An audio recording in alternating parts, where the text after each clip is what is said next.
네, 여러분 안녕하십니까? 강병욱 박사의 주린이를 위한 경제기사 일기 오늘 2월 6일 방송입니다. 자, 오늘은 외국인 투자가들이 매도가 나오면서 지수가 비교적 큰 폭으로 하락했습니다. 제가 그 사이에 이제 계속 말씀드렸던 것은 외국인이 샀음에도 불구하고 지수가 못 올라가는 상황이 오면은 일단 도망가야 한다. 이런 말씀드렸었는데 외국인들이 팔면서 오히려 주가가 떨어졌어요. 이것은 더 좋지 않은 거죠. 그 이유는 바로 지난 주말에 발표됐던 미국의 고용 지표가 굉장히 잘 나왔다는 거죠. 안 그래도 지금 미국의 서비스 물가가 고용 지표 호조로 인해서 잘 내려가지 않고 있기 때문에 금리를 쉽게 피봇하지 못하는, 금융청을 쉽게 피봇하지 못하는 그런 상황으로 전개되고 있었는데, 이게 데이터로 확인을 시켜주니까 이제 깜짝 놀란 거죠. 그래서 뭐 금리를 한 번만 더 올리고 끝난다느니 이렇게 얘기했던 사람들이 이게 뭐 완전히 이제 그 아연실착하는 그런 일들이 생겼고요. 제가 그래서 계속해서 파월 의장을 향해서 모욕하는 발언, 메롱메롱메롱 하는 그런 발언들은 삼가해야 한다. 같이 걱정해주고 그래야 되는데 이 월가에 있는 사람들, 특히 이 주식시장에 있는 사람들, 우리나라 포함해서요, 너무 무도하다. 이런 저기 그 생각을 하게 됩니다. 지금 정책 기반자들은 그 정책을 놓고 굉장히 고민을 하고 있는데 지 돈벌이를 하기 위해서 그 사람들을 조롱하는 듯한 그런 발언을 한다는 것은 오히려 약을 돋궈서 내릴 금리도 안 내리게 만드는 그런 상황이 올 수도 있다. 왜? 사람이 결정하는 것이기 때문에 그렇다. 이렇게 보는 거고요. 여러분 다 아시는 바와 같이 이제 진돗개 셋은 경계예요. 경계. 진돗개는 셋, 둘, 하나 이렇게 내려가게 되는데 한 번 내려간 걸 가지고 우리가 시장을 비관할 필요는 없다라고 생각이 듭니다. 하지만 경계는 해야 되겠다. 이런 생각을 하면서 증시에 진돗개 3개가 발령이 됐다. 아니, 제가 발령한 거죠. 제가 발령한 거니까. 저는 개인적으로 지금 경계해야 될 때가 왔다. 왠지 각종 지표들도 이제 그렇게 나오고 있으니까 한 번씩 보도록 하죠. 자, 예, 지수 42포인트 밀렸어요. 마지막에 조금 더 밀어냈죠. 외국인 투자가들이 오늘 3,139억을 팔았는데 막판에 매도 규모가 좀 늘어났습니다. 확인할 테고요. 기관 투자자들은 이제 금융 투자를 중심으로 해서 매도를 내놨는데 금융 투자는 대부분 차익 거래 내지는 프로그램 트레이딩을 통해서 나왔다. 그리고 오늘 원달러 환율이 깜짝 놀라서 23원이나 올라가는 완전히 뭐 속된 말로 미친년 널뛰게 하는 그런 시장을 보여주고 있다. 이렇게 볼 수 있을 것 같고요. 코스닥도 5% 정도 밀려 내려갔죠. 자, 수급 동향을 보시면 외국인이 3,141억 팔고 기관도 팔면서 40% 빠졌는데 여기를 보자 말입니다. 여기가 지금 이제 장 마칠 때쯤이죠. 장 마치기 직전에 지금 순매도가 얼마였냐면 2,062억이었어요. 근데 1,000억 정도가 매도가 더 나왔단 말입니다. 1,000억 정도가. 그러니까 이게 툭 빠졌잖아요. 근데 누가 받아간 게 아니고 개인들한테 이제 갖다 던진 거예요. 개인들의 순매수가 늘어났잖아요. 그죠? 잘 안 보이시나요? 이거 굵게 만들어 놓으면 그렇잖아요. 외국인이 파는 것만큼 개인이 받았잖아요. 이거는 그냥 시장에 대놓고 물건을 들이깠다. 이렇게 볼 수밖에 없는 것이죠. 이건 뭐 종목별로 추적을 하면 할 수가 있겠지만 따라가기 굉장히 어렵다. 이렇게 생각이 되고요. 자, 업종별로 보면 오늘 IT를 많이 팔았고, 그리고 서비스업을 팔았어요. 서비스 그 최근에 올라갔던 네이버, 카카오 이런 것들이 되겠죠. 그렇습니다. 차트를 보면 지금 5일선 깨졌어요. 물론 이제 60일, 20일간의 중기 골든 크로스가 발생하면서 주가가 풀백하는 과정으로 볼 수도 있어요. 근데 지금 일봉상으로 본 MACD라든지 이런 것들 꺾여 내려가는 걸로 봐서는 일단 조정 불가피하다 이렇게 보여지고요. 주봉은 아무래도 이 60주봉에 대한 이 저항이 상당히 있는 것으로 보여지고, 월봉은 다시 요 저기 그 60개월봉, 120개월봉 그 안으로 다시 들어오려고 하는 그런 조짐을 보여주고 있다. 이런 저기 그 상황입니다.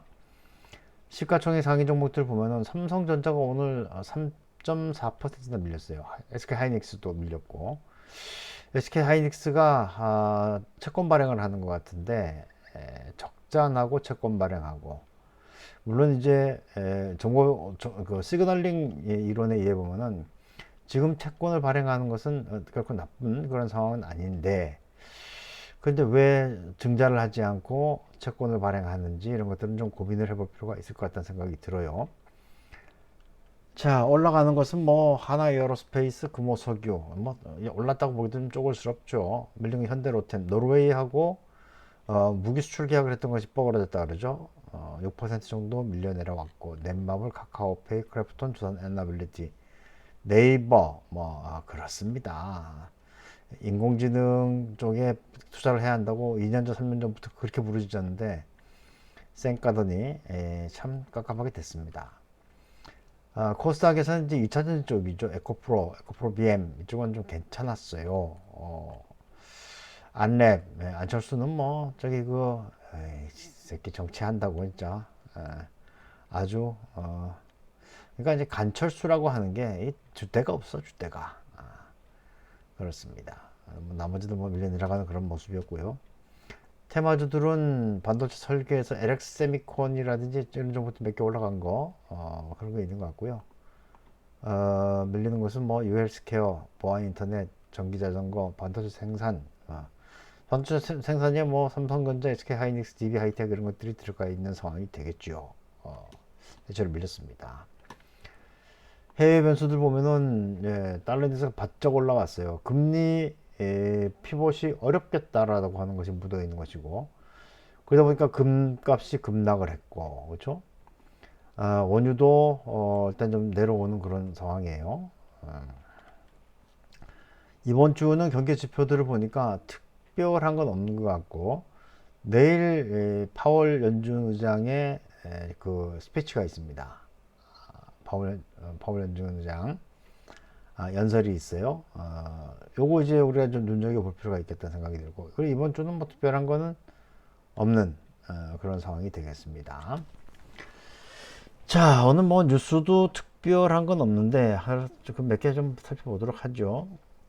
마감 시황은 긴축 완화 기대 흔들. 그러니까 분석을 해야 되는데 기도들을 하고 있더라, 이런 얘기예요.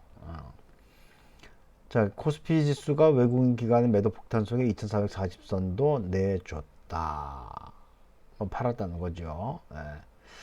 이렇게 약세를 보이는 원인은 5월 금리 인상 중단에 대한 전망이다. 미국 노동부에 따르면 지난달 비농업 신규 고용이 51만 7천 개 증가했는데, 다우존스가 집계한 전문가 전망치 18만 7천 개. 뭐 전망을 이렇게 한지 모르겠어요. 직전월인 12월에 22만 3천 개보다도 2배 이상 급증했다. 연준의 역대급 긴축 조치에도 노동시장의 수급 불균이 오히려 심화되고 있다는 해석이다. 이렇게 되면은 아무래도 서비스 물가라든지 그런 저기 내용들로 인해서 쉽게 금리를 내리지 못하겠다, 이렇게 볼 수 있을 것 같고요.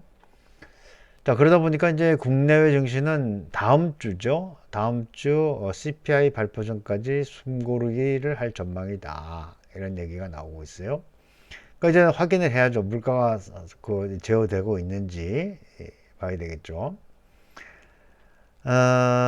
이제 뭐 저기 그 물가에 대한 그 내용들은 나중에 다음 주 되면 다시 한번 좀 보도록 하겠고요. 그러다 보니까 이제 너무 강한 고용시장, 파월 다시 매파 원색 드러내겠느냐 하는 건데, 말씀드린 바와 같이 저기 연준 의장의 어떤 저기 이 스피치, 제롬 파월 연준 의장 워싱턴 경제그룹 연설, 이게 이제 가장 큰 사항이 되겠죠. FMC 이후 1시간가량 기자회견을 가진 지 일주일 만에 다시 마이크를 잡는데, 파월 의장은 일단 디스플레이션 과정이 이미 시작됐다고 말했는데, 이게 비둘기적 뭐 변한 면모라고 하는 게 아니고 현상을 그냥 이야기했던 건데 말이죠. 어찌됐든 파울 의장은 ongoing increases라고 하는 단어를 썼다는 거예요. 그러니까 그게 단수냐 복수냐를 가지고도 뭐 이야기 많은데 일단 복수용어를 썼기 때문에 적어도 한 차례 이상, 그러니까 한 두 차례 이상, 두 차례 이상 금리를 올리게 될 거란 말이죠. 그래서 우리가 이제 계속 그랬잖아요. 얼마나 빨리, 얼마나 높게, 얼마나 길게인데 얼마나 빨리는 이제 해결됐다고 말씀드렸잖아요. 얼마나 높게냐, 이게 5냐, 5.25냐, 5.5냐, 이건 이제 아직까지 결정된 건 아닌데 제가 볼 때는 대체로 5.25 정도에 마무리 될 것 같고, 이게 지금까지 얘기했던 것들이에요. 그런데 문제는 더 언제까지, 올해 중에 내리느냐, 아니면 올해를 넘어가느냐 하는 건데, 제가 볼 때는 올해를 넘겨서 내년 상반기까지도 고금리를 가져갈 가능성을 배제할 수 없다. 이렇게 보여집니다. 자, 그러면서 이제 레리 서머스 전 재무장관이죠. 인플레이션 리스크 여전하지만 연착륙 가능성이 생겼다. 이렇게 얘기했어요. 1월 고용보고서 예상치를 대폭 상회한 가운데 미국 재무장관을 지낸 레리 서머스 하버드대 교수가 경제 연착륙, 스톱 랜딩 가능성을 강조했다. 미국 고용지표 결과로 연준이 연착륙에 성공할 가능성이 커졌다면서 연준이 인플레이션 리스크를 감안해 정책 방향성을 설정해야 한다. 이렇게 이야기를 했어요. 레리 서머스 같은 경우에는 제가 볼 때는 이 사람 말은 좀 곱씹어 봐도 괜찮지 않겠나라는 생각을 하는 사람 중에 하나입니다.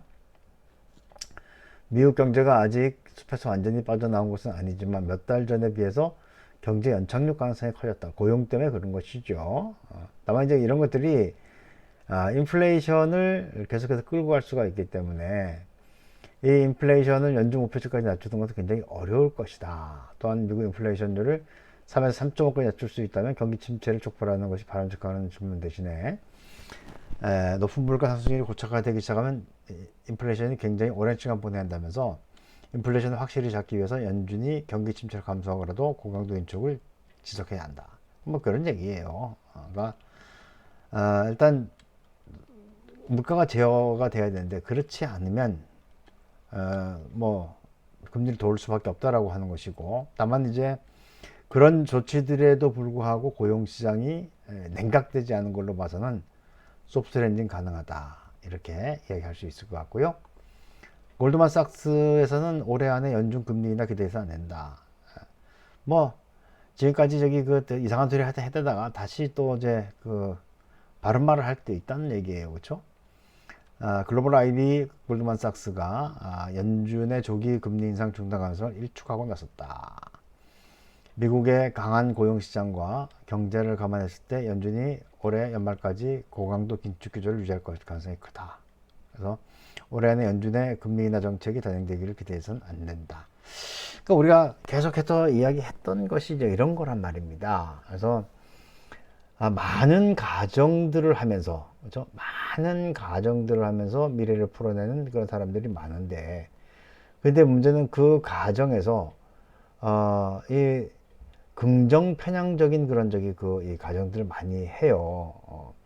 하지만 상황은 그렇지 않단 말입니다. 그래서 우리는 냉정하게 숫자를 봐야 하는데, 이때는 이제 숫자를 보고서 그 숫자를 제대로 이 판단을 해야 되는데, 그냥 좋은 쪽으로만 이야기하려고 하는 그런 상황, 이것들은 제가 볼 때는 오히려 투자자들의 투자 성과를 망가뜨리는 그런 경우가 온다.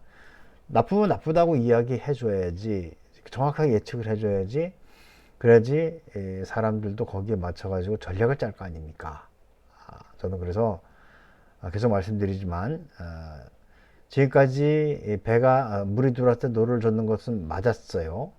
하지만 이제는 노젓듣기를 좀 멈추고 수익 실현에 나가야 되는 것이 아닌가, 먹은 것이 있다면 그렇게 생각을 하게 됩니다. 이번 주 목요일 옵션 만기가 있는데, 만기 포지션은 이제 내일 정도부터 한번 살펴드리도록 하죠. 오늘 마치겠습니다. 고맙습니다.